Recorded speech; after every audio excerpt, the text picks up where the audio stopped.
अस्सलाम वालेकुम स्टूडेंट्स, कैसे हैं आप लोग।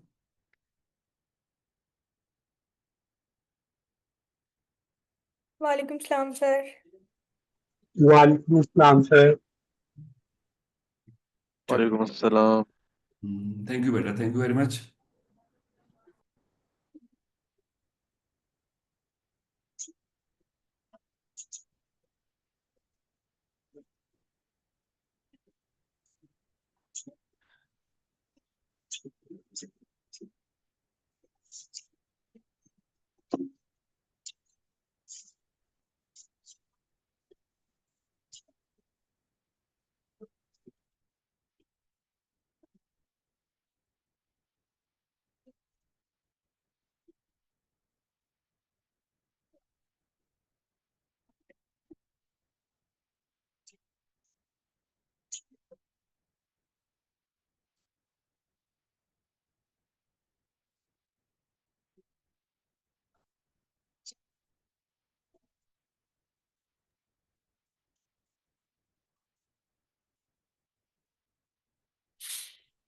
ओके। जी बेटा आइएगा प्लीज, हम कल की प्रेजेंटेशन कंप्लीट करके फिर नेक्स्ट मूव करते हैं। और ये स्ट्रेंथ एंड वीकनेसेस कल हम डिस्कस कर रहे थे, मेरे ख्याल में ये कंप्लीट हो गई थी।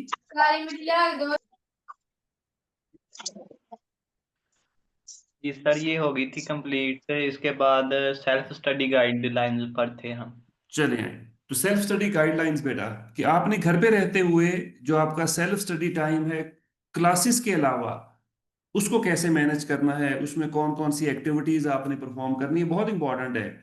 कि अगर आप क्लासेस के साथ जो एडिशनल टाइम आपने देना है वो अगर आप इफेक्टिवली मैनेज नहीं करोगे तो चीज़ें जो है वो फिर इफेक्टिवली प्रिपेयर नहीं होती हैं। तो अब आए इन गाइडलाइंस में, सबसे पहले वो कह रहा है you must have syllabus contents and recommended readings. आपके पास सेल्फ स्टडी के लिए बुक्स का होना जरूरी है बेटा। आपके पास सिलेबस और बुक्स अगर हैं तो ही आप जो है वो सेल्फ स्टडी जो है वो क्लासेस के बाद कर सकेंगे ना, क्योंकि हमने जो आपको होम असाइनमेंट्स देनी है वो होम असाइनमेंट्स आपने बुक से अगर करनी है तो बुक्स का होना जरूरी है। दूसरा, सिलेबस का होना जरूरी है ताकि मार्क किया जा सके कि कौन कौन से टॉपिक्स हमारे कवर हो गए हैं जिनको हमने प्रिपेयर करना था। तो पहली रिक्वायरमेंट बुक्स की है, और होपफुली आप लोगों ने ऑर्डर प्लेस कर दिया होगा या भी स्टिल करना है बुक्स की अभी तक अरेंजमेंट। करना है। चलें इसको देखते हैं कि अगर अभी तक आप नहीं कर रहे तो उसकी रीजन क्या है, ये भी आगे डिस्कस करते हैं। दूसरा पॉइंट बेटा सेल्फ स्टडी का, सेल्फ स्टडी टाइम टेबल। आप में से कितने लोग हैं जिनको टाइम टेबल बना के पढ़ने की हैबिट है।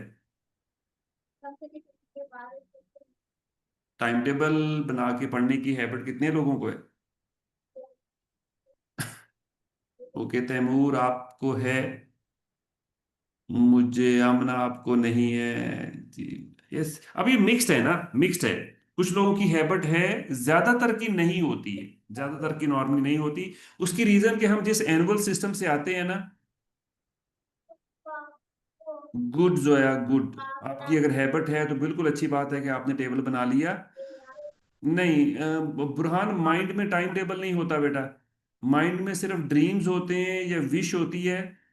टाइम टेबल जो है या जो प्लान्स होते हैं ना वो ऑन पेपर होते हैं, जिनको डिस्प्ले किया जाता है ताकि फिर उनको अकॉर्डिंगली फॉलो किया जाए। आपने देखा होगा स्कूल कॉलेजेस में टाइम टेबल नोटिस बोर्ड पे लगा होता था। नोटिस बोर्ड पे इसलिए लगाते थे ताकि आपको नजर आए कि आपने किस ऑर्डर को फॉलो करना है, तो टाइम टेबल। अच्छा, बहुत सारे लोग आपने देखा होगा कि टाइम टेबल बन जाता है, फॉलो नहीं होता। ऐसा किसी के साथ होता है। जी सर, मेरे साथ। हाँ, ये भी है। उसकी रीजन, सबसे बड़ी रीजन ये है कि हम टाइम टेबल को डिस्प्ले नहीं करते ना।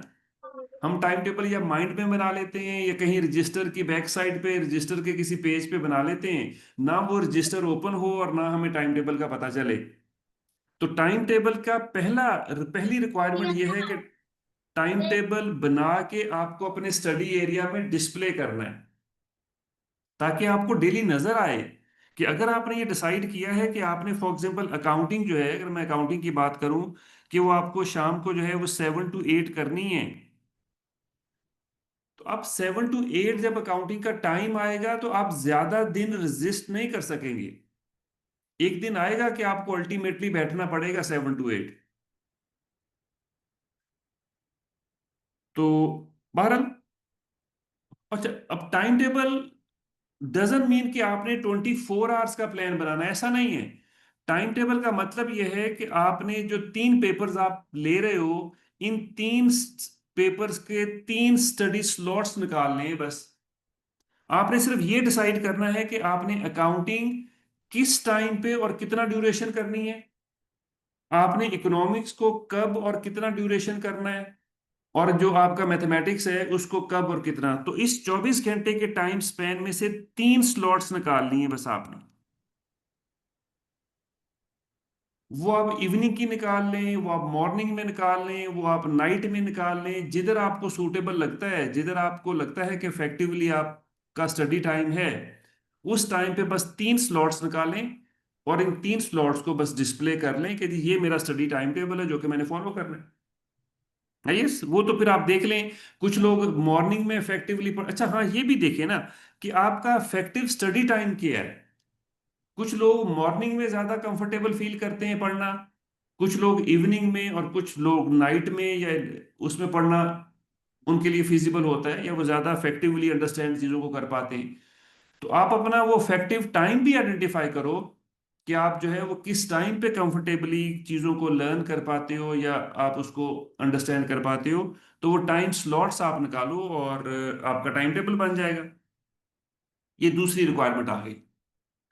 बुरहान, मेरे ख्याल में टाइम टेबल का ना कोई वो स्टैंडर्ड नहीं है कि हमें कितना टाइम पढ़ना है। आपको बुरहान इतना टाइम स्पेयर करना है कि आप 3 एक्टिविटीज परफॉर्म कर सकें। एक ये है कि जो आपने आज एक टॉपिक क्लास में पढ़ा है उसको आप रिवाइज कर सकें, उसको हम कहते हैं रिवीजन ऑफ करंट टॉपिक।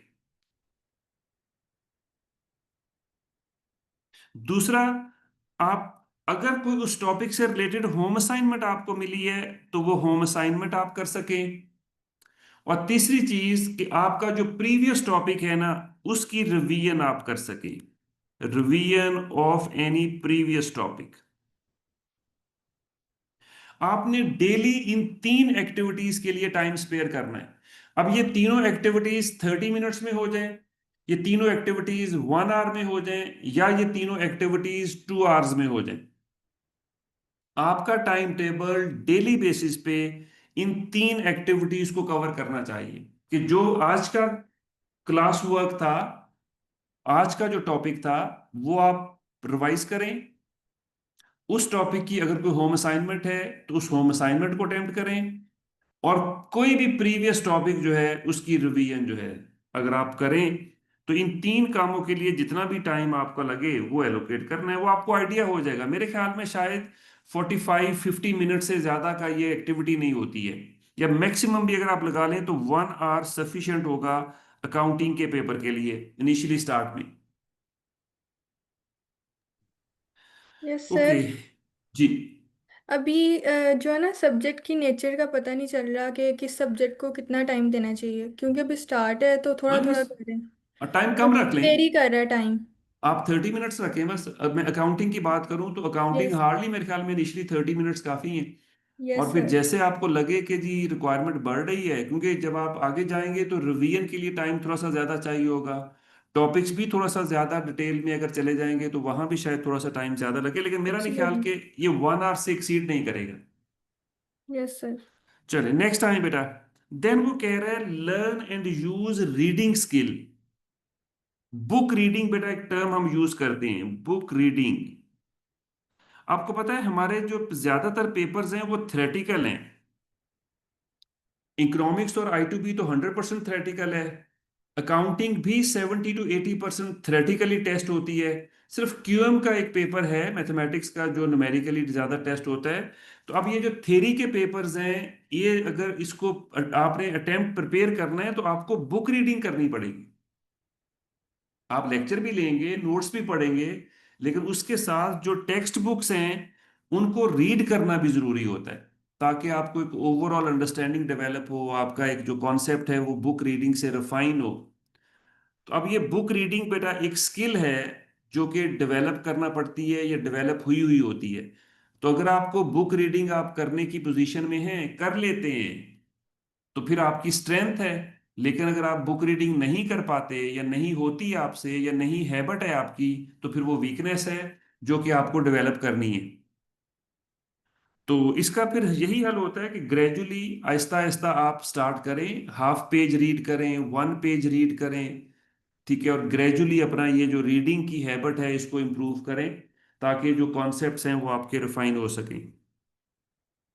फिर वो कह रहा है learn and use notes taking skill. Notes बनाने की हैबिट होती है बेटा, बहुत हेल्पफुल है। आप जो चीजें लर्न करते हैं, अगर आप उनको लिखते हैं ना अपने नोट्स की फॉर्म में, तो उससे चीजें अंडरस्टैंड भी होती हैं, क्लियर भी होती हैं, मेमोराइज भी होती हैं, और फिर आपको वो रिवीजन में भी हेल्प करती हैं।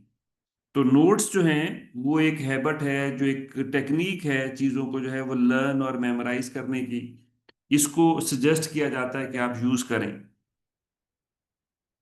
उसके बाद अगला, अगले दो पॉइंट्स बेटा आपस में लिंक्ड हैं।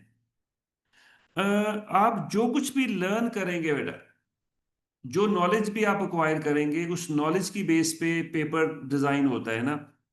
वो नॉलेज पेपर में आपको मेमोराइज करके जाना होता है,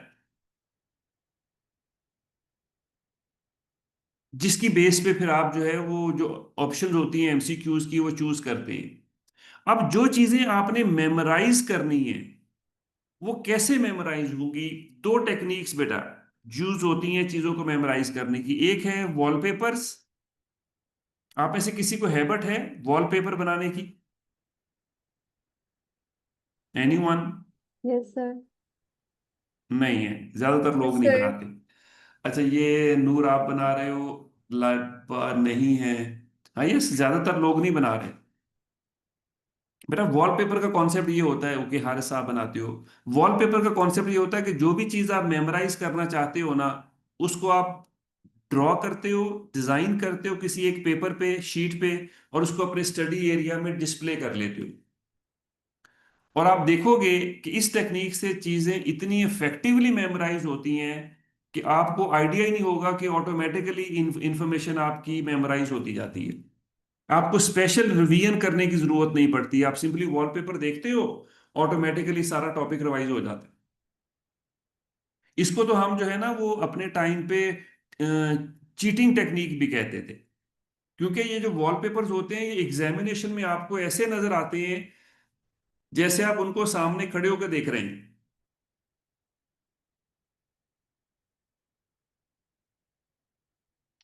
अ, जी मरहबा। मरहबा, बिल्कुल यही मेरे ख्याल में लेटेस्ट एडिशन अवेलेबल है पैक के पास, तो यही आप अभी ऑर्डर करोगे। जी, तो एक टेक्निक वॉलपेपर्स की है। इसके लिए यह है कि आपको वॉलपेपर बनाने पड़ेंगे, ड्रॉ करके पेस्ट करने पड़ेंगे अपने स्टडी एरिया में। अगर ये नहीं करते, तो फिर दूसरी टेक्निक बेटा होती है कॉन्टिन्यूअस रिवीजन की। स्टिकी नोट्स, यस, यही एक है, लेकिन स्टिकी नोट्स थोड़ा सा साइज शॉर्ट हो जाता है नूर। तो अगर आप थोड़ा सा उसको जो है वो पेज साइज इंक्रीज कर लें, तो मेरे ख्याल में वो ज्यादा, अदरवाइज ठीक है, ये भी बेहतर है, लेकिन स्टिकी नोट ज्यादा समराइज हो जाते हैं। और अगर आप उसको एक नॉर्मल पेज साइज पे ड्रॉ करके लिख लेंगी, तो वो ज्यादा डिटेल्ड हो जाएंगे, ज्यादा इंफॉर्मेशन जो है वो डिस्प्ले हो सकती है। नॉर्मली हम ये कहते हैं कि आप ना एक पूरे चैप्टर की समरी एक पेज पे जो है वो ड्रॉ कर लें और उसको डिस्प्ले कर लें, तो आप सिंपली उस एक पेज को देखोगे, पूरा चैप्टर आपका रिवाइज हो जाएगा।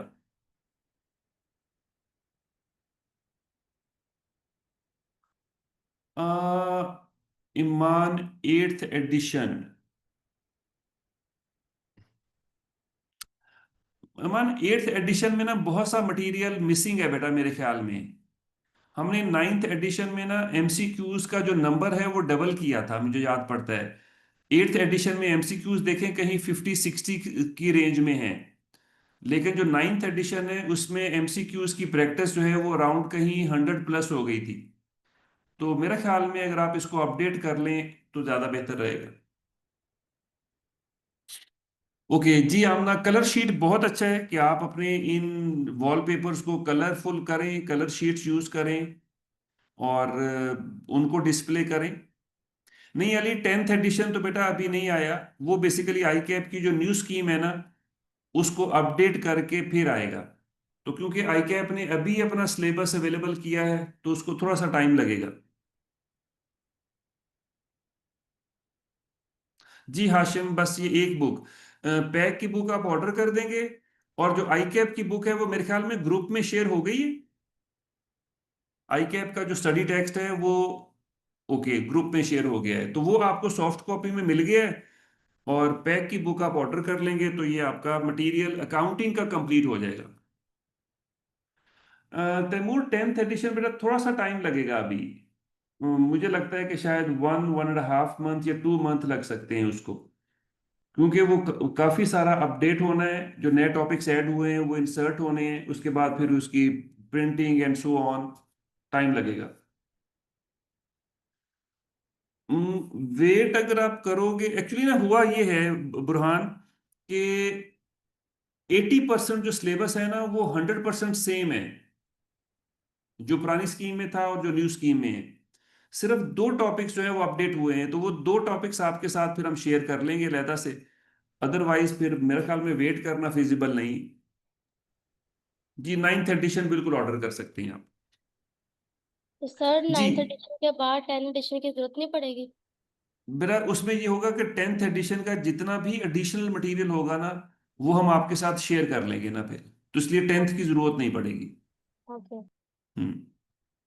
10th में जितनी भी चीजें हम ऐड करेंगे, चाहे वो प्रैक्टिस मटेरियल की फॉर्म में है या नोट्स की फॉर्म, थ्योरी की फॉर्म में है, वो सारा एक डॉक्यूमेंट आपके साथ शेयर हम करेंगे, जिसको फिर आप अटैच कर लेंगे 9th एडिशन के साथ।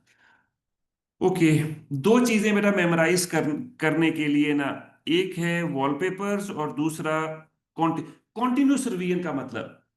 Continuous revision means daily revision. इसलिए मैंने वो जो टाइम टेबल आपको, वो जो आपको दिखाया था ना, ये देखें टाइम टेबल में, टाइम टेबल में डेली बेसिस पे आपने अपने प्रीवियस टॉपिक को रिवाइज करना है। ये कॉन्टिन्यूस रिवीजन है कि जो टॉपिक्स आपके कवर होते जा रहे हैं वो फिर डेली बेसिस पे आपकी रिवीजन में आने चाहिए। ये कॉन्टिन्यूस रिवीजन है। ऐसा नहीं है कि एक टॉपिक आपने कंप्लीट कर लिया और उसके बाद फिर आप हफ्ता 10 दिन उसको रिवाइज ही नहीं कर रहे, टच ही नहीं कर रहे, वेपोरेट हो जाएगा। तो इसलिए डेली टाइम टेबल में या तो टाइम इंसर्ट करें रिवीजन का, एक मेथड ये है। और दूसरा मेथड ये है कि वॉलपेपर बनाएं, डिस्प्ले करें, तो चीजें आपकी ऑटोमेटिकली जो है वो रिवाइज होंगी। अदरवाइज अगर आप ये दो काम नहीं करते तो मेरा चीजें मेमोराइज नहीं होंगी, आप रिकॉल नहीं कर पाओगे कॉन्सेप्ट को और लर्निंग को, जो कि यूज होनी है एमसीक्यूज को सॉल्व करने के लिए। ओके, उसके बाद वो कह रहा है study in 50 to 60 minute session. बेटा आपका जो टाइम टेबल है वो मैक्सिमम मेरे ख्याल में 50 मिनट्स का सेशन का होना चाहिए। 50 मिनट्स पढ़ें, उसके बाद 10 to 15 मिनट्स की ब्रेक लेके फिर सेशन स्टार्ट करें। कॉन्टिन्यूसली 50 मिनट से ज्यादा ना बैठें आप, ना पढ़ें, क्योंकि 50 मिनट्स के बाद इफेक्टिवनेस कम हो जाती है, चीज़ों की अंडरस्टैंडिंग की और लर्न करने की सारी जो कैपेबिलिटी है वो सिग्निफिकेंटली रिड्यूस हो जाती है। तो इसलिए 45-50 मिनट्स का सेशन लें, उसके बाद ब्रेक लें और फिर सेकंड सेशन जो है वो आप स्टार्ट करें। जी ओके, ये बहुत इंपॉर्टेंट बेटा, know your preferred learning style. बहुत इंपॉर्टेंट है चीजों को लर्न करने के लिए कि आप किस तरह से इफेक्टिवली लर्न करते हैं। 3 लर्निंग स्टाइल्स हैं मेरा जो लोग कैरी करते हैं। एक को हम कहते हैं विजुअल लर्नर्स, वो लोग जो देखने से लर्न करते हैं। जैसे ये आप लोग प्रेजेंटेशन देख रहे हैं ना, तो ये प्रेजेंटेशन जब आप देख रहे हो तो इस देखने से अगर आप लर्न कर रहे हो तो वो लोग विजुअल लर्नर्स कहलाते हैं।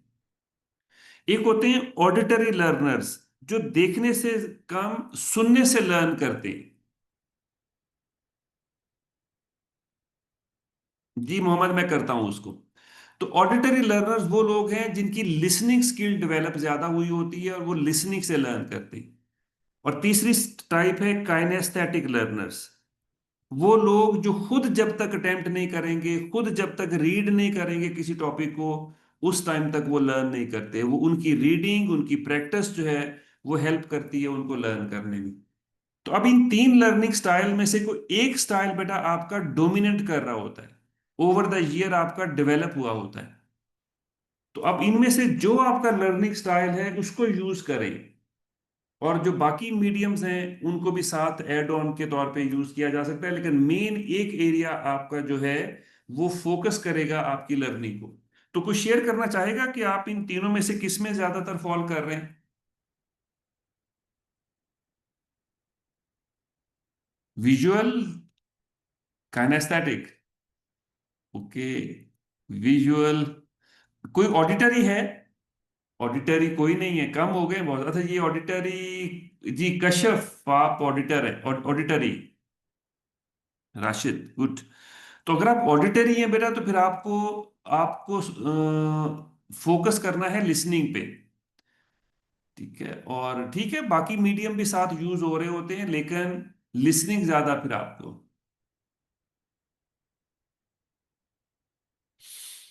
अ, नहीं, ऊंची आवाज से पढ़ना नहीं। हाँ, हो सकता है मे बी कि आप जब ऊंची आवाज में पढ़ते हैं तो मे बी वो जो वॉइस आपके आती है उससे आप चीजें मेमोराइज और लर्न करते हैं। मे बी हो सकता है कि वो भी एक वे हो सकता है चीजों को मेमोराइज करने का।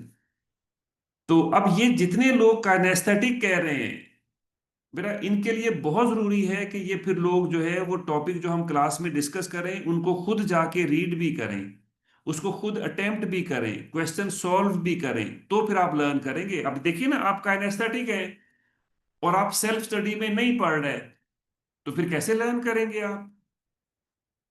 तो ये बड़ा रिस्की है कि आप काइनेस्थेटिक अगर हैं और आप होम असाइनमेंट नहीं कर रहे, आप डेली बेसिस पे नहीं पढ़ रहे, तो जो क्लास आपने ली है वो इफेक्टिवली आप लर्न नहीं कर रहे। क्योंकि आप ये कह रहे हैं कि आप तब लर्न करते हो जब आप खुद रीड करते हो, जब आप खुद क्वेश्चन को सॉल्व करते हो।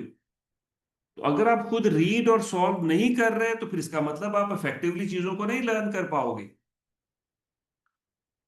तो इसलिए फिर आप लोगों की रिस्पॉन्सिबिलिटी और बढ़ जाती है कि जो क्लास में हम चीजें डिस्कस करें उनको जाके फिर आप खुद लर्न और प्रिपेयर करें, ताकि इफेक्टिवली अंडरस्टैंडिंग डेवलप हो।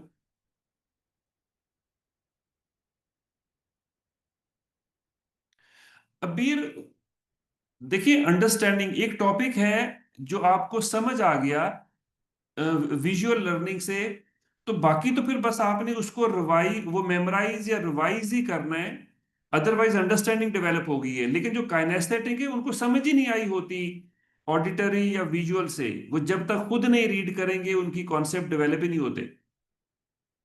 तो कॉन्सेप्ट की जो डेवलपमेंट है वो काइनेस्थेटिक की तब डेवलप होती है जब वो खुद रीड और सॉल्व करते हैं।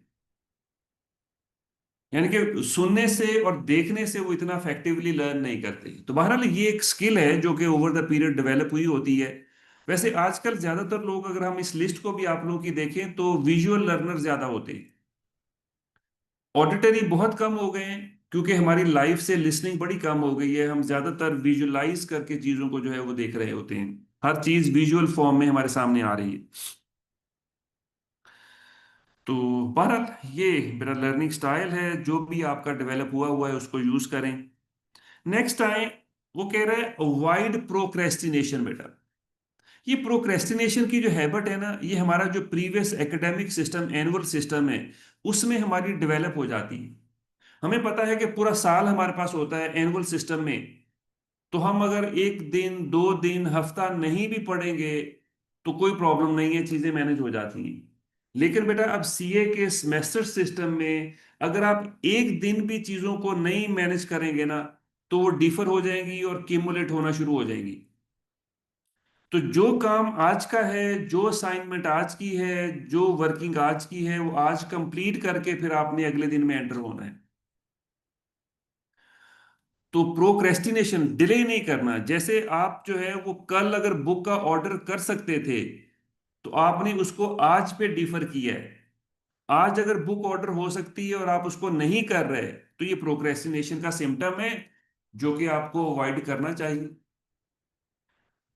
कोशिश करें कि जो असाइनमेंट, जो वर्किंग, जो काम आज हो सकता है, आज से रिलेट कर रहा है, उसको आज कंप्लीट करें। तो ये थोड़ा सा आपको इसकी प्रैक्टिस करना पड़ेगी, थोड़ा सा आपको पेन लेना पड़ेगी, क्योंकि हैबिट अगर डेवलप हुई हुई है प्रोक्रेस्टिनेशन की तो थोड़ा सा टाइम लेगी रिकवर और एडजस्ट होने में। देन बहुत इंपॉर्टेंट पॉइंट बेटा, be flexible with your time table and plan. हम एक टाइम टेबल बनाते हैं और हमें लगता है कि वो फॉलो नहीं हो रहा किसी भी वजह से। हमने टाइम टेबल बनाया, उस टाइम पे नहीं पढ़ा जा रहा, उस टाइम पे नींद आना शुरू हो जाती है, उस टाइम पे कोई असाइनमेंट आ जाती है, कोई और एक्टिविटी आ जाती है। तो फ्लेक्सिबिलिटी रखें, टाइम टेबल खत्म ना करें, बल्कि टाइम को चेंज करने की कोशिश करें। कि फॉर एग्जांपल आपने मैं बताया कि आपने अकाउंटिंग जो है वो फॉर एग्जांपल 7 to 8 करनी है, लेकिन इस टाइम पे आपसे इफेक्टिवली चीजें मैनेज नहीं हो रही, तो ओके ठीक है, इसको कट करें और कट करके टाइम चेंज करके इसको आप 9 to 10 करके देख लें। आप अपने 24 आवर्स में वो टाइम ढूंढें जहां आप इफेक्टिवली पढ़ सकते हैं। एक टाइम नहीं सूट कर रहा, चेंज करें, वो सूट नहीं कर रहा, फिर चेंज करें। तो वो टाइम जहां आप कंसंट्रेट कर पाते हो, जहां आप फोकस कर पाते हो, जहां वैसे तो कहते हैं कि जो मॉर्निंग का टाइम है वो बेस्ट है लर्निंग के लिए। आप लोगों के पास तो मेरे ख्याल में टाइम भी है, आपकी क्लासेस जो है वो आफ्टरनून में या मेरे ख्याल में लेट मॉर्निंग में स्टार्ट होती हैं। तो जो मॉर्निंग का टाइम है अगर आप वो सेल्फ स्टडी को दे दें, बहुत इफेक्टिव है। लेकिन बहरहाल मैं फोर्स नहीं करूंगा कि जरूर मॉर्निंग में पढ़ें, क्योंकि अगर आपकी हैबिट जो है वो नाइट में पढ़ने की डेवलप हुई हुई है तो शायद आप ज्यादा इफेक्टिवली फिर जो है वो नाइट में या इवनिंग में पढ़ सकें। उजैर वो तो फिर आउट क्लास है ना। अगर फजर से पहले का जो टाइम है जिसको हम तहज्जुद का टाइम कहते हैं, वो तो पीक होती है ना। अगर उस टाइम पे हैबिट डेवलप हुई हुई है तो ब्रेन आपका बिल्कुल फ्रेश होता है, अपनी फुल कैपेसिटी पे होता है चीजों को। हाँ ये मेरे ख्याल में 1 o'clock थोड़ा सा ज्यादा अर्ली है अबीर। मेरे ख्याल में अगर 3 o'clock से भी ऑनवर्ड चले जाएं तो ठीक है।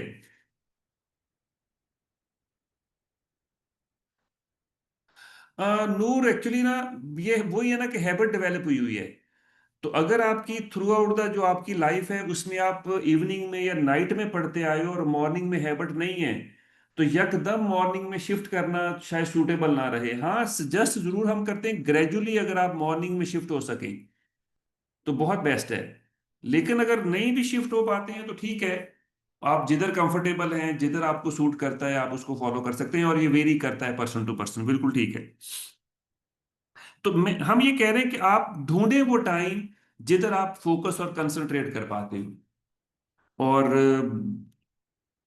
कोई इशू नहीं है, एक टाइम नहीं फॉलो हो रहा आप उसको चेंज कर सकते हैं। एंड फाइनली बेटा आई कैप आपसे यह सजेस्ट किया जाता है कि अपनी लाइफ को बैलेंस करें। आपका जो जो कॉलेज टाइम है वो कितना है, क्लासेस का टाइम कितना है आपका, कितने आवर्स का है डेली?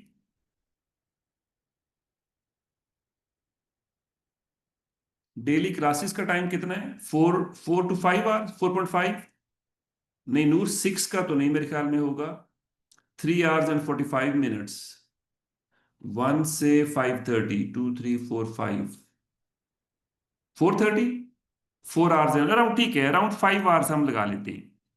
तो 5 hours अगर आपका डेली क्लासेस का टाइम है तो इसका मतलब आपके पास बाकी 19 hours हैं क्लासेस के अलावा।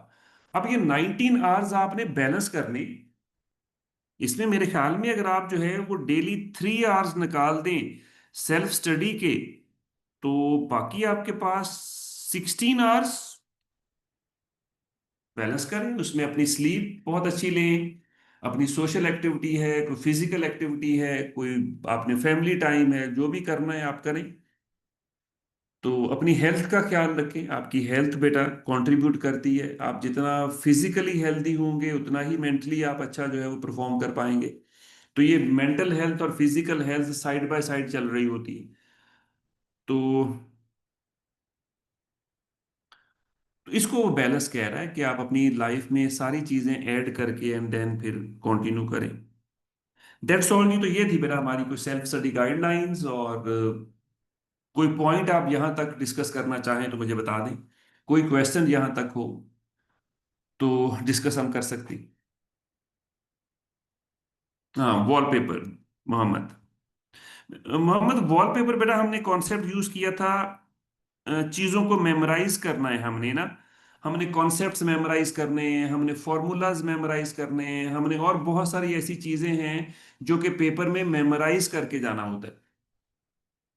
मेमोराइज करने की दो टेक्निक्स मोहम्मद यूज होती हैं। एक है वॉलपेपर्स, कि आपने जो चीज भी मेमोराइज करनी है उसको सिंपल एक पीस ऑफ पेपर पे ड्रॉ करें, लिखें और उसको अपने स्टडी एरिया में डिस्प्ले कर लें, पेस्ट कर लें। अब जब भी उसको उस पेज को देखेंगे ना, वो ऑटोमेटिकली सारी लर्निंग रिवाइज हो जाती है, आपको स्पेशल रिवाइज करने की जरूरत नहीं पड़ती। और और डेली देखने से वो वॉलपेपर ऑटोमेटिकली मेमोराइज हो जाएगा, क्रैम हो जाएगा। और अगर आप ये नहीं करना चाहते तो फिर दूसरी चीज होती है कॉन्टिन्यूअस रिवीजन, कि आप डेली बेसिस पे टॉपिक्स को रिवाइज करें जो कवर हो चुके हैं, जो डिस्कस हो चुके हैं। तो वो डेली की जो कॉन्टिन्यूअस रिवीजन है, उस रिवीजन से भी जो है वो चीजें मेमोराइज होती हैं। अच्छा, क्लास में कोई हाफिज है? हिफ्स किसी ने किया हुआ है कुरान पाक?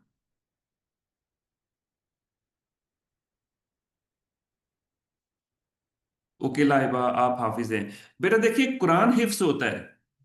लाइबा क्या टेक्निक जो होती है कुरान को मेमोराइज करने की, बताएंगी प्लीज अगर शेयर कर सके। कुरान मेमोराइज होता है ना, जेर जबर पेश के साथ हम उसको मेमोराइज करते हैं, क्या टेक्निक यूज होती है? बेसिकली तो सबसे पहले मतलब थोड़ी थोड़ी चीज को, जैसे हम मतलब पूरा पारा होता है उसमें से थोड़ा सा, जैसे बुक का टॉपिक होता है वैसे थोड़ी सी चीज को चूज करना, उसको अच्छे से समझ के मतलब उसको मेमोराइज करना, फिर उसको मेमोराइज रिपीट करना, करना रिपीट बार करना। बार। अब वो जो रिपीट आप करते हो वो कितना फ्रीक्वेंटली करते हो? मतलब एक पारा या हाफ, जैसे टाइम के अकॉर्डिंग। मीन्स कि आप डेली बेसिस पे रिवीजन करते हो ना उसमें, जो कवर हो चुका है। जी जी। ऐसा ही है। तो मीन्स के जो करंट टॉपिक आपका है वो भी आप लर्न कर रहे हो, और उसके साथ आप कोई भी प्रीवियस टॉपिक जो है वो भी फिर आप रिवाइज करते हो। तो वो जो रिवीजन है ना, बेसिकली वो हेल्प करती है चीजों को मेमोराइज करने में। हाँ, यस, ये भी है। वो नमाज में भी, बेसिकली नमाज में भी जब आप पढ़ रहे हो हारिस, तो रिवाइज ही कर रहे हो ना। तो चीजें मेमोराइज करने का जो टेक्निक है वो रिवीजन ही है। और रिवीजन करोगे तो चीजें मेमोराइज होंगी, अदरवाइज अगर आप रिवीजन नहीं करोगे तो चीजें मेमोराइज नहीं होंगी और आप पेपर में फिर उनको रिकॉल और मैच नहीं कर पाओगे। ओके, देन करंट टॉपिक के साथ प्रीवियस टॉपिक भी, जी बिल्कुल मरबा, मैं यही कह रहा हूं कि आपका जो टाइम टेबल है ना, वो टाइम टेबल बनेगा ही ऐसे कि आप करंट टॉपिक के साथ प्रीवियस टॉपिक, हम तो कहते हैं कि जितना प्रीवियस हो चुका है वो सारा रिवाइज करें। कि फॉर एग्जाम्पल आपने चैप्टर 1 कर लिया, अब आप चैप्टर 2 पे आ गए, तो चैप्टर 2 के साथ आप डेली बेसिस पे चैप्टर 1 रिवाइज कर रहे हो। फिर जब आप चैप्टर 3 पे जाओगे तो पिछले दोनों चैप्टर आप रिवाइज कर रहे हो। तो आप आगे मूव करते जाओगे और प्रीवियस टॉपिक्स आपके रिवीजन में ऐड होते जाएंगे। और हफ्सा, प्रोक्रेस्टिनेशन बेटा डिले नहीं करना। जो काम आज हो सकता है ना, उसको आपने आज करना है। आज की असाइनमेंट आज करनी है, उसको डिफर नहीं करना। आज की रिवीजन आज करनी है, उसको डिफर नहीं करना, डिले नहीं करना उसको। और जो टाइम टेबल होता है ना, बेसिकली टाइम टेबल आपको हेल्प करता है इस प्रोक्रेस्टिनेशन को अवॉइड करने में। अदरवाइज अगर टाइम टेबल नहीं होगा तो हम क्या करते हैं, हम अगर फॉर एग्जांपल किसी दिन कोई असाइनमेंट नहीं मिलेगी तो हम वो चैप्टर टॉपिक खोलेंगे ही नहीं, हम बैठेंगे नहीं पढ़ना। कोई टेस्ट नहीं आएगा तो हम नहीं पढ़ेंगे, कोई असाइनमेंट नहीं मिली तो हम नहीं पढ़ेंगे। तो बेसिकली टाइम टेबल ना होने से जो है वो चीजें डिले होना शुरू हो जाती हैं।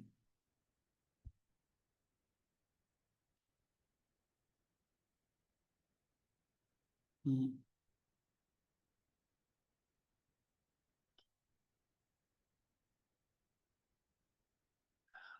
हारिस, आपने को दिन स्पेशल क्यों रखना है बेटा? डेली रिवाइज, अब ये जो रिवीजन है ना, आई डोंट नो कि आपके माइंड में रिवीजन का कॉन्सेप्ट क्या है। मैं आपको बताऊंगा, मैं आपको ऐसी समरीज आपके साथ शेयर करूंगा जो हार्डली आप देखेंगे 5 से 10 मिनट लगेंगे एक पूरे चैप्टर को रिवाइज करने के लिए। तो वो आपने सिंपली वो 5-10 मिनट्स में पूरा एक चैप्टर रिवाइज कर लेना है। तो कोई स्पेशल बैठने की जरूरत नहीं होगी उसके लिए। नहीं नहीं नहीं, कोई नहीं, जरूरत नहीं। अपना हबीबा, हमें डेली बेसिस पे रिवाइज करना है बेटा। मैं आपको कह रहा हूं ना कि रिवीजन डजंट मीन कि आपने को पूरा चैप्टर दोबारा से रीड करना है या दोबारा से प्रैक्टिस करनी है। वो कुछ समरीज होंगी जिनको क्विकली आप हार्डली 5 to 10 मिनट्स में गो थ्रू करोगे तो वो पूरा चैप्टर रिवाइज हो जाएगा। क्योंकि चीजें समझ तो पहले ही आई हुई हैं, हमने तो सिंपली उसको जो है वो लिंक करना है कि क्या हमने पढ़ा था, ताकि वो मेमोरी में रिफ्रेश हो जाए। जी बिल्कुल बुरहान, 75% तक हमारा जो पेपर है वो थ्रेटिकल है, सिर्फ 25% जो है वो थेरी है। तो अब वो 75% जो थ्रेटिकल है उसके लिए तो हमें चीजें मेमोराइज करनी है। उस पोर्शन को सॉल्व करने के लिए जो है वो हमें चीजों को मेमोराइज करके पेपर में जाना है।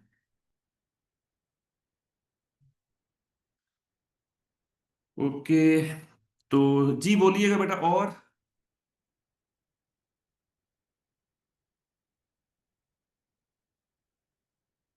जी बिल्कुल, बहुत अच्छा है हुनैन। ये रिसर्च कहती है कि एक टॉपिक जो आप क्लास में पढ़ते हो ना, वो अगले 24 आवर्स के अंदर आप रिवाइज नहीं करोगे, वो वेपोरेट हो जाएगा। बहुत अच्छा पॉइंट है। यानी कि हमारा एक टॉपिक की जो लर्निंग है उसकी रिटेंशन टाइम मैक्सिमम 24 आवर्स होता है। अगर विद इन 24 आवर्स वो रिवाइज कर लोगे तो उसकी रिटेंशन टाइम बढ़ जाएगी, अंडरस्टैंडिंग उसकी आपकी डेवलप हो जाएगी। लेकिन अगर आप उसको 24 आवर्स के अंदर नहीं रिवाइज करोगे, वाइप ऑफ हो जाएगा और आप बिल्कुल ब्लैंक हो गए अगले 24 आवर्स के बाद। नहीं नहीं, हर इस वर्ड बाय वर्ड क्रैमिंग की जरूरत नहीं है बेटा। ठीक है। हाँ, उसकी अंडरस्टैंडिंग आपको सेम कॉन्सेप्ट के साथ आनी चाहिए। दूसरा ये है कि आपने कौन सा पेपर, डिस्क्रिप्टिव पेपर सॉल्व करना है। आपने तो एमसीक्यूज सॉल्व करने हैं ना, तो एमसीक्यूज के लिए अंडरस्टैंडिंग होना जो है वो जरूरी है। आपको वर्ड बाय वर्ड चीजों को क्रैम करने की जरूरत नहीं, तो पैराग्राफ्स क्रैम करने की भी जरूरत है सच नहीं।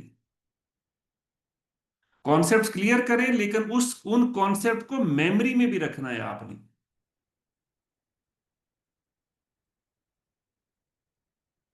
नहीं बिल्कुल नहीं, पुरानी स्कीम में भी एमन 80% जो है वो एमसीक्यूज थे और 20% जो है वो एक लॉन्ग क्वेश्चन था, और नई स्कीम में भी सेम है।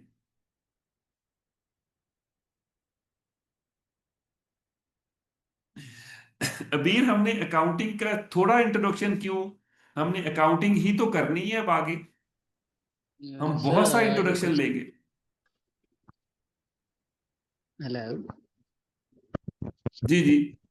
सर मेरा क्वेश्चन ये है कि 1 घंटा आपको क्या लगता है 1 घंटा इनफ है रिवीजन के लिए और स्टडी के लिए, एज यू मेंशन के ये इतने मतलब कॉन्सेप्चुअल सब्जेक्ट्स हैं, तो क्या ये इनफ होगा? मैं तो अपने पेपर की बात कर रहा हूँ कि हमारा जो जी सर। अकाउंटिंग का पेपर है, अकाउंटिंग का पेपर अगर आप 1 आवर एलोकेट कर लेते हैं तो करंट टॉपिक की रिवीजन, होम असाइनमेंट और प्रीवियस टॉपिक की रिवीजन 1 आवर में बहुत इजीली हो जाया करेगी। बाकी पेपर्स का मुझे आइडिया नहीं है कि टीचर्स कितनी असाइनमेंट देंगे और कितना कवर करेंगे, लेकिन मैं अकाउंटिंग का बिल्कुल आपको कह सकता हूँ कि 1 आवर मोर देन सफिशिएंट है। हाँ, मे बी एंड पे जाके शायद थोड़ा सा टाइम, जब कुछ टॉपिक्स ऐसे आ जाएंगे जो ज्यादा डिटेल्ड होंगे, वहां शायद टाइम आपको थोड़ा सा इंक्रीज करना पड़े। अगर अदरवाइज इनिशियली तो 1 आवर सफिशिएंट होगा। जी बिल्कुल हुनैन, आपने लॉन्ग क्वेश्चन को भी कंप्यूटर में ही सॉल्व करना है। बेसिकली वो जो लॉन्ग क्वेश्चन है ना, वो भी एक तरह से fill in the blanks type है कि आपको एक फॉर्मेट दिया होगा, एक ही सिनेरियो को आपने सॉल्व करके तो उस फॉर्मेट में फिल करना है।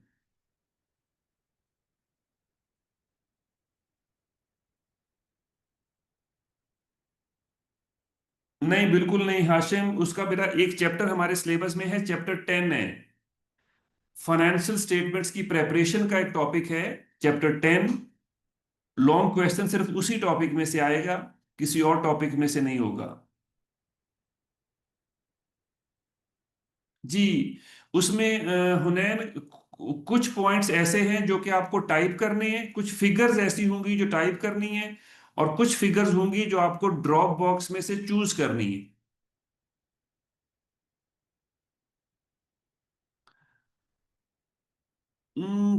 कह सकते हो बुरहान, कि वो जो लॉन्ग क्वेश्चन है वो एप्लीकेशन है बेसिकली अकाउंटिंग की ना, या वो समरीज की प्रेपरेशन एक होती है, वो फिर हम आगे चल के देखेंगे कि कौन सा एरिया कैसे टेस्ट होगा, वो बिल्कुल चेक करेंगे।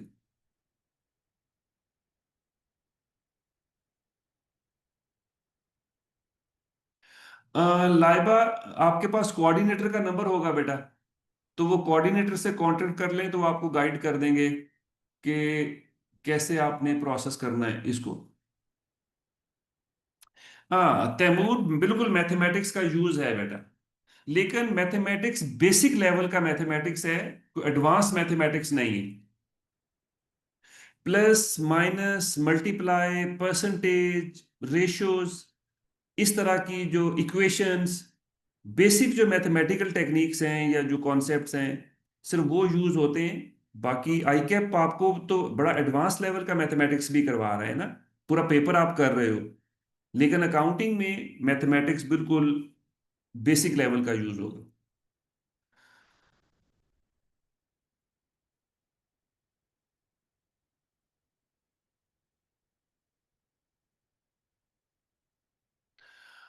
लाइबा में बेटा वो कल की जो प्रेजेंटेशन है ना सर, वो शेयर, आज मैं प्रेजेंटेशन ये शेयर करूंगा, तो उसमें वो जो कल की चीजें हमने डिस्कस की थी ना वो भी होंगी, तो आप उसको गो थ्रू कर लीजिएगा, कोई चीज अगर आपने डिस्कस करना होगी तो वो हम डिस्कस कर लेंगे। ये जो भी बेटा प्रेजेंटेशन होगी ना, ये मैं ग्रुप में शेयर किया करूंगा, तो कुछ चीज अगर आपकी मिस हो जाया करेगी तो वो आप फिर बाद में वहां से नोट डाउन कर सकेंगे। जी देखिएगा, कोई और पॉइंट बेटा यहाँ तक आप डिस्कस करना चाहो तो हमारे पास थोड़ा सा टाइम है। चलिए नहीं, थोड़ा सा हम ना आप मूव करते हैं आगे। अपना जो हमारा पेपर है उसकी अभी क्विक में ना एक आउटलाइन, अभी आप में से किसी ने कहा भी था कि आउटलाइन हम अकाउंटिंग की ले लें, कि हमारा जो पेपर है वो किस टाइप और नेचर का है, उसको कर लें हम डिस्कस।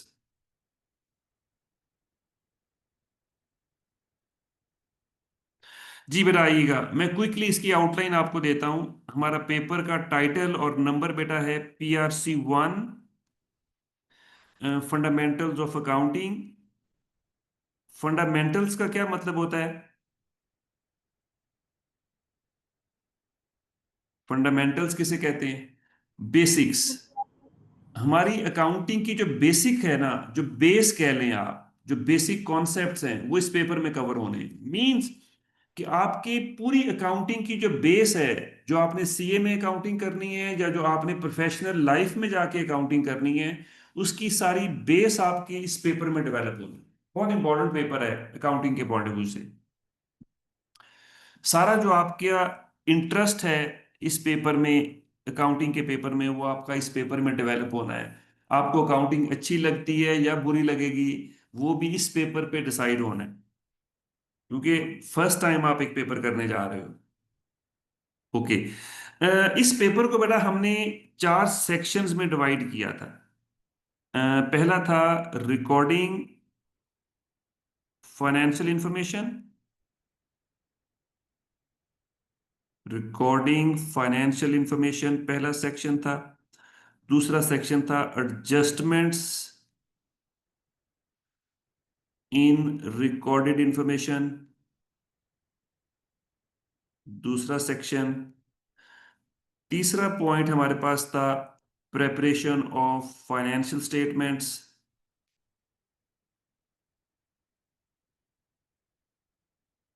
Financial statements. और तीसरा सेक्शन हमारे पास था, सॉरी फोर्थ पॉइंट था accounting of depreciation and inventories, counting of depreciation and inventory. ये 4 मेन सेक्शंस में बेटा हमारा जो सिलेबस है वो डिवाइडेड है। इसको आप 4 पार्ट्स कह सकते हैं, 4 सेक्शंस कह सकते हैं। जिसमें हमारा पूरा जो सिलेबस है वो कवर होना है। उसके बाद जो पहला सेक्शन था, इसमें 3 चैप्टर्स फॉल कर रहे हैं, चैप्टर 1, चैप्टर 2, चैप्टर 3। 3 चैप्टर्स में हमारी रिकॉर्डिंग फाइनेंशियल इंफॉर्मेशन की जो लर्निंग है वो कवर होगी। उसके बाद जो हमारा सेक्शन 2 है, इसमें चैप्टर 4, चैप्टर 5, चैप्टर 6, 7 के बाद 8 और चैप्टर 9। ये 4 चैप्टर जो हैं वो एडजस्टमेंट्स इन रिकॉर्डेड इंफॉर्मेशन में कवर होंगे। तीसरा जो सेक्शन है, इसमें सिर्फ एक चैप्टर है, चैप्टर 10। और ये वो सेक्शन है, ये वो टॉपिक है जिसमें से लॉन्ग क्वेश्चन टेस्ट होना। लॉन्ग क्वेश्चन ऑफ 20 मार्क्स जो हैं वो इस सेक्शन में से टेस्ट होंगे। सर लॉन्ग क्वेश्चन सिर्फ चैप्टर 10 से ही आएगा? जी, सिर्फ 10 से ही आएगा, और किसी चैप्टर में लॉन्ग नहीं है। बाकी सारी टेस्टिंग एमसीक्यू बेस्ड है, सिर्फ 10 का टॉपिक लॉन्ग में आएंगे। और फाइनली जो हमारा लास्ट सेक्शन है, इसमें 2 चैप्टर्स हैं बेटा, chapter number 6 and chapter number 7। तो टोटल ये 10 चैप्टर्स की गेम है जो कि हमने कवर करनी है, और इस ऑर्डर में। जी बिल्कुल तैमूर, चैप्टर 1 की अगर हम बात करें तो चैप्टर 1 का टाइटल अगर आप देखें तो वह है अकाउंटिंग बेसिक्स।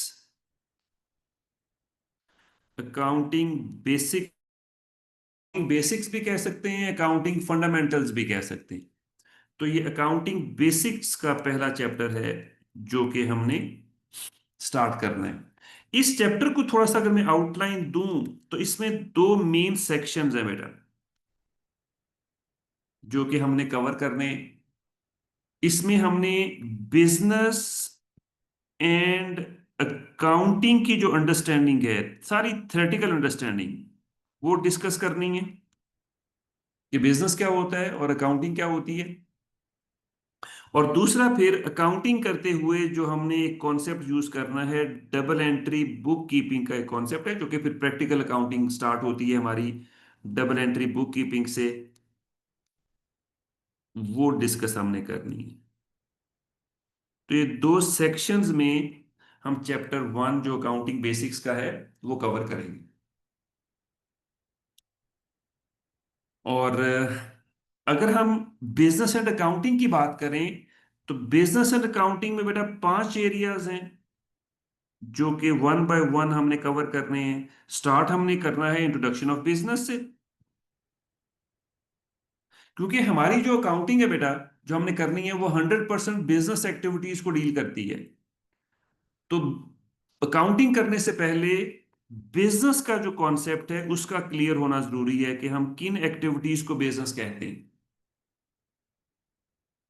बिजनेस की क्या अंडरस्टैंडिंग है, बिजनेस का क्या कॉन्सेप्ट है, कौन सी एक्टिविटीज हैं जो बिजनेस की डेफिनेशन में फॉल करती हैं, तो वो देखेंगे। बिजनेस डिस्कस करने के बाद फिर हम आएंगे इंट्रोडक्शन ऑफ अकाउंटिंग पे। जब हमें बिजनेस का पता चल जाएगा तो फिर उस बिजनेस में जो अकाउंटिंग होती है वो कैसे परफॉर्म करनी है वो देखेंगे हम। उसके बाद अकाउंटिंग करने के बाद फिर वो जो फाइनेंशियल स्टेटमेंट्स का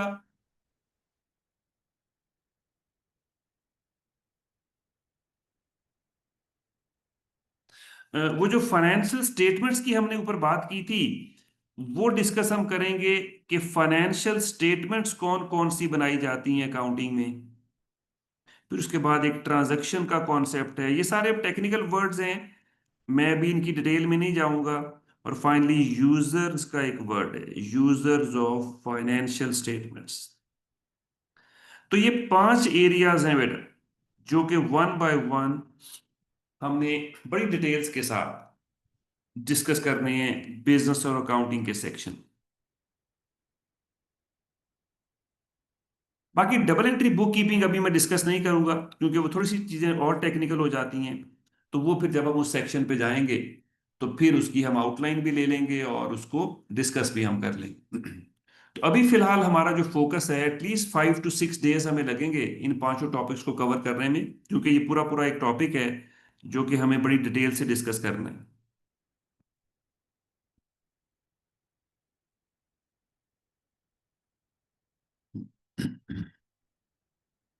जी बेटा, कोई पॉइंट अगर मजीद आप यहाँ तक ऐड करना चाहें, कुछ डिस्कस करना चाहें। आप में से शायद कुछ लोगों का फर्स्ट डे भी है। बेटा कल हमने जो है मेनली डिस्कस किया था पेपर की थोड़ी सी बेसिक डिटेल्स डिस्कस की थी। थोड़ा सा एग्जामिनेशन स्टाइल हमने पेपर का देखा था कि किस तरह की टेस्टिंग होगी, और बुक्स हमने कौन सी यूज़ करनी है। फिर कुछ हमने टेक्निक्स देखी थी कि पेपर को पास कैसे किया जा सकता है। तो आज मैं मटेरियल शेयर करूंगा, इसका गो थ्रू कीजिएगा आप, और अगर कोई पॉइंट आप डिस्कस करना चाहेंगे तो हम कल डिस्कस कर लेंगे।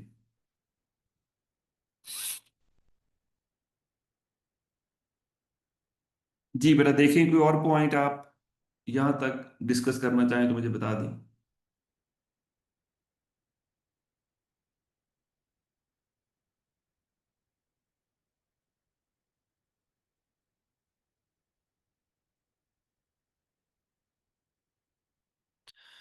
ट्रांजैक्शंस, लाइबा ट्रांजैक्शंस का एक वर्ड है। बेसिकली ना बिजनेस में डिफरेंट एक्टिविटीज होती हैं, तो वो जो एक्टिविटीज बिजनेस में होती हैं जिनकी हमने अकाउंटिंग करनी है, उन एक्टिविटीज के लिए वर्ड यूज किया जाता है ट्रांजैक्शंस का ना। यही ये जो ट्रांजैक्शंस है ना, आप ये कह सकते हो कि ये हमारी अकाउंटिंग का ना स्टार्टिंग पॉइंट है। स्टार्टिंग पॉइंट ऑफ अकाउंटिंग है ये, यहां से हमारी अकाउंटिंग स्टार्ट होती है। और ये जो फाइनेंशियल स्टेटमेंट्स हैं, ये हमारी अकाउंटिंग का एंड पॉइंट है, एंडिंग पॉइंट है ये।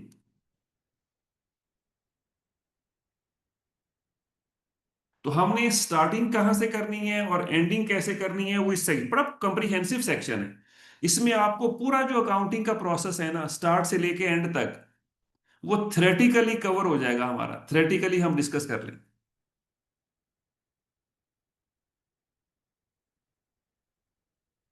जीएलई होना चाहिए। कल के लेक्चर की रिकॉर्डिंग भी अवेलेबल होगी, और कल के लेक्चर की, बल्कि ये जो हमने जो प्रेजेंटेशन आज कंप्लीट की है ना, यही प्रेजेंटेशन अवेलेबल होगी। और प्लस ये है कि कल का जो रिकॉर्डिंग है बिल्कुल वो भी अवेलेबल होगा।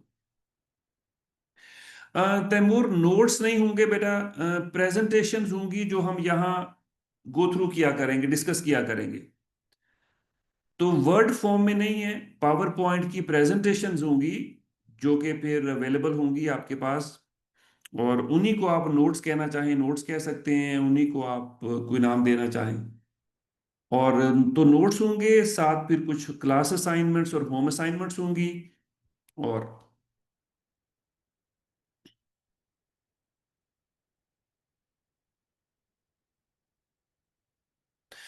नूर, जो प्रेजेंटेशंस मेरी है ना, वो बेसिकली आई कैप और पैक मिक्स्ड है।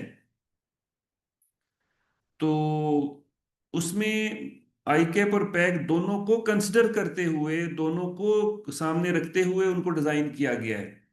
तो बेसिकली प्रेजेंटेशन जो है वो मेरी दोनों बुक्स को कवर कर रही होंगी। हाँ, बाज दफा ऐसा होता है कि कुछ चीजें बुक में ज्यादा डिटेल से लिखी जाती हैं और हम प्रेजेंटेशन में उसको समराइज कर देते हैं। बाज दफा एक चीज बुक में पैराग्राफ की फॉर्म में लिखी हुई है तो हम उसको जो है वो बुलेट्स की फॉर्म में या पॉइंट्स की फॉर्म में ले लेते हैं।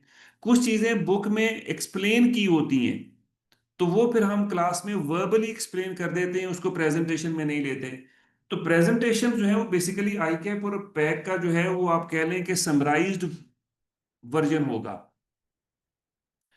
और इन प्रेजेंटेशन की जो कॉन्सेप्ट्स हैं, जो लर्निंग है ना, ये आपकी मिनिमम रिक्वायरमेंट है जो आपने मेमोराइज, लर्न और प्रिपेयर करनी है।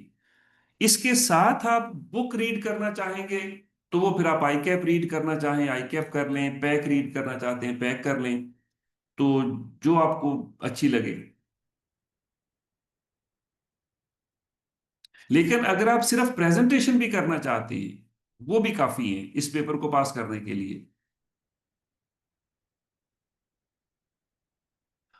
खालिद, आई कैप की बुक तो ग्रुप में अवेलेबल हो गई है ना, वो तो आपको मिल गई है, उसको तो आपने बाय नहीं करना। सिर्फ पैक की एक बुक है जो कि आपको अरेंज करनी है बस।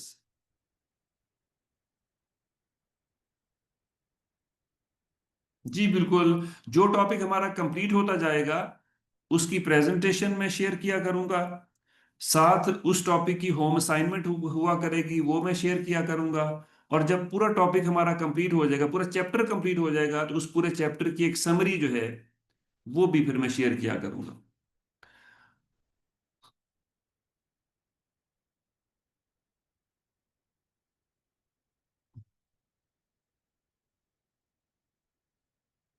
जी बिल्कुल, यशफीन गुल, बेटा मैंने बिल्कुल आपसे कहा कि जो आई कैप की बुक है वो बुक कीपिंग से स्टार्ट हो रही है या अकाउंटिंग से स्टार्ट हो रही है, लेकिन प्रॉब्लम ये होता है ना कि अकाउंटिंग नहीं समझ आएगी जब तक कि हमें उस एंटिटी का पता ना चले जिसकी अकाउंटिंग करनी है, कि अकाउंटिंग आपने किसकी करनी है ना। आपने किसी इंडिविजुअल की करनी है, किसी बिजनेस की करनी है, किसी आपने नॉन बिजनेस एक्टिविटी की करनी है, तो हमें उस एंटिटी का भी तो पता होना चाहिए ना जिसकी आप अकाउंटिंग करेंगे। तो उसके लिए फिर जस्ट एक लेक्चर मुझे कर चाहिए जिसमें मैं बिजनेस को डिस्कस करूंगा, ताकि फिर उस बिजनेस से रिलेटेड जो है वो हम जो अकाउंटिंग है उसको अंडरस्टैंड कर सकें।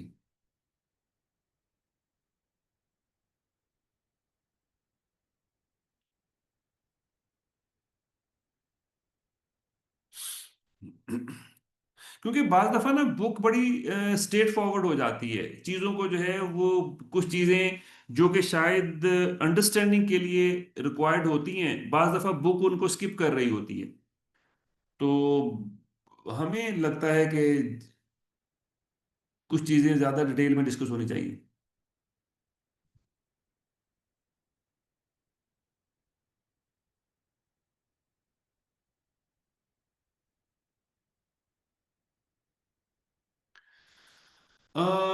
एमन एमन बुक लेने की जरूरत नहीं है। एमन, आई डोंट नो कि उनके जो नोट्स थे क्या उनमें वो कंप्लीट प्रैक्टिस अवेलेबल थी जो कि हमने एमसीक्यूज की करनी है। वो आप एमसीक्यूज की प्रैक्टिस कहाँ से करते थे, वो भी नोट से ही करते थे आप?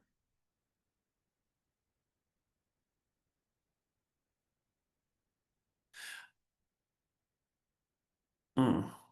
एक टॉपिक पे कितने के एमसीक्यूज आप करते थे नोट्स में? नंबर कितना को होता था ऑन एवरेज?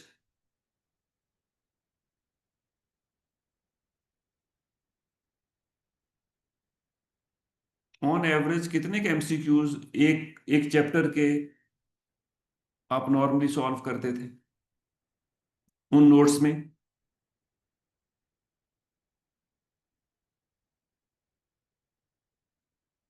100 एमसीक्यूज हो, इसका मतलब फिर वो नोट्स तो ना हुए, वो तो फिर एक, अगर एक चैप्टर के 100 एमसीक्यूज थे वो तो फिर एक पूरी बुक होगी मेरे ख्याल में।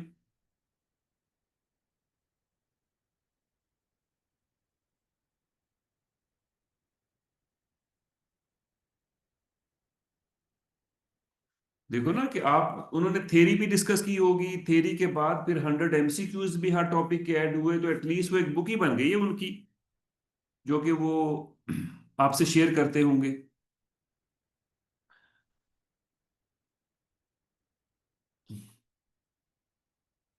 तो हम भी वही कर रहे हैं।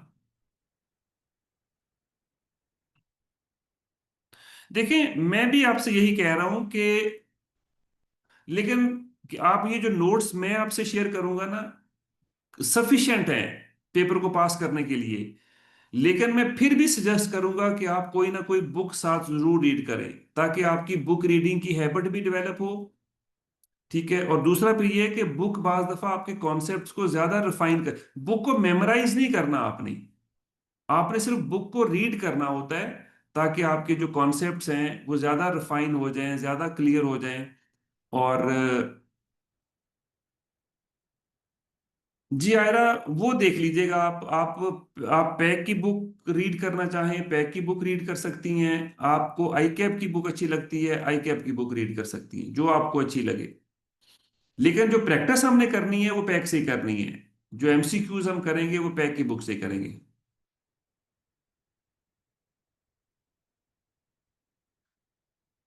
नोट्स नहीं होंगे एमन, वर्ड फॉर्म में नहीं होंगे, ये प्रेजेंटेशंस होंगी जो कि टॉपिक वाइज फिर मैं आपसे शेयर करूंगा।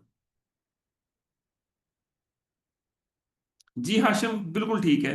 पैक की बुक बिल्कुल ठीक है। एटलीस्ट अगर थ्योरी आप नहीं भी करते पैक से, तो एमसीक्यूज के लिए तो फिर हमें चाहिए ना कोई मटेरियल। तो वो एमसीक्यूज तकरीबन को 100+ एमसीक्यूज जो है वो हमें हर टॉपिक के चाहिए होंगे, जो कि फिर बुक में अवेलेबल है।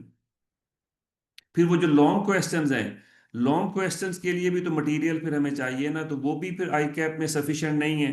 वो भी हमें फिर पैक से ही करना है।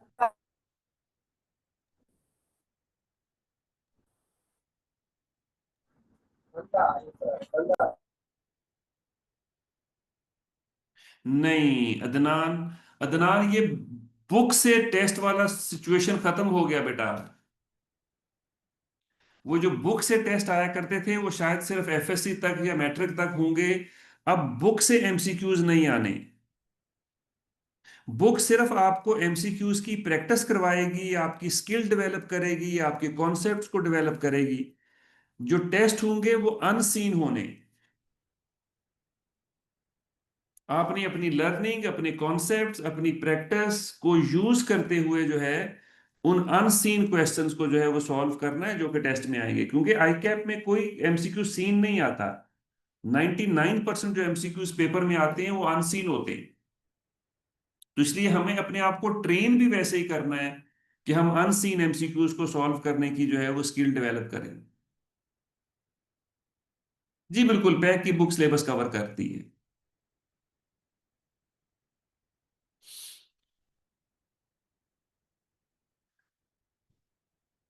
लेकिन एमन हमें इतनी की थ्योरी तो मेमोराइज करनी है कि ताकि जो है वो फिर हम थ्योरेटिकल जो अंडरस्टैंडिंग्स हैं उनको सॉल्व कर सकें। तो बहरहाल चलें, देख लेंगे हम। तो इंशाल्लाह कल बेटा फिर स्टार्ट करते हैं चैप्टर 1, और चैप्टर 1 का जो इंट्रोडक्शन टू बिजनेस का कॉन्सेप्ट है वहां से फिर हम स्टार्ट करेंगे और देखते हैं कि किन एक्टिविटीज को हम बिजनेस की डेफिनेशन में इंक्लूड करते हैं, बिजनेस की टाइप्स क्या होती हैं, और उन टाइप्स में से हमने किस टाइप की अकाउंटिंग करनी है। तो इतने बिजनेस हम, आपने पूरा बिजनेस का कोर्स पढ़ना है। जो इकोनॉमिक्स का आपका पेपर है, इकोनॉमिक्स के पेपर के साथ आपकी बिजनेस की पूरी डिस्कशन है आपके सिलेबस में। तो हमने तो सिर्फ उतना का बिजनेस करना है डिस्कस, जितना का हमें अकाउंटिंग में यूज करना है।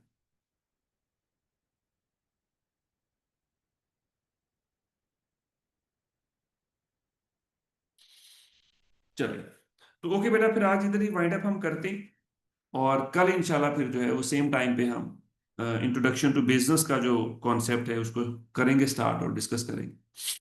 चलें, थैंक यू वेरी मच बेटा, फिर वाइंड अप करते हैं इधर आज। अल्लाह हाफिज।